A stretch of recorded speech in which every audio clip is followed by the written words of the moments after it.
Hello everyone, আসসালামু আলাইকুম। কেমন আছেন সবাই?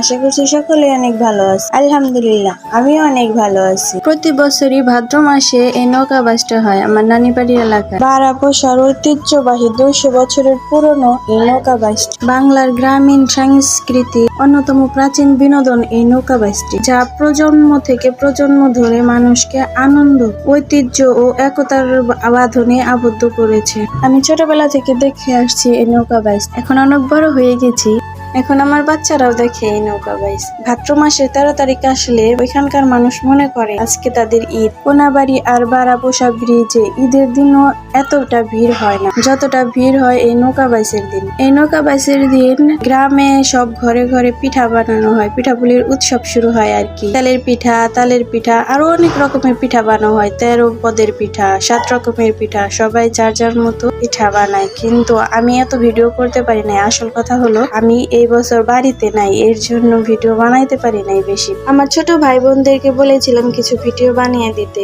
তাই তারা ছোট ছোট কিছু ভিডিও বানিয়ে দিয়েছিল, তাই আমি আপনাদের কাছে কিছু শেয়ার করলাম। ওইদিনকার যারা নৌকা নিয়ে ঘুরতে যায়, ছেলেরা আর কি বক্স নিয়ে যায়, তারা এক একজনে এক এক ড্রেস পরে, দেখতে অনেক ভালো লাগে। এই তো দেখতে পাচ্ছেন খেলার প্রতিযোগিতা হচ্ছে, এরকম করে প্রতিযোগিতা করে তারা পুরস্কার জিতে যায়। আমিও ছোটবেলায় যাইতাম, দেখতাম, খুব ভালো লাগতো, কিন্তু এখন বড় হয়ে গেছি না, এর জন্য যাইতে পারি না। ওইখানে ঘোরাঘুরি শেষ করে রাতের বেলায় অনেক রাত হলেও তারা যায়। রাতের দৃশ্যটা কত সুন্দর দেখা যাচ্ছে, দেখেন। আপনারাও যাবেন প্রতি বছর, অনেক ভালো লাগবে। আজকে এই পর্যন্তই, সবাই ভালো থাকবেন। আল্লাহ হাফেজ।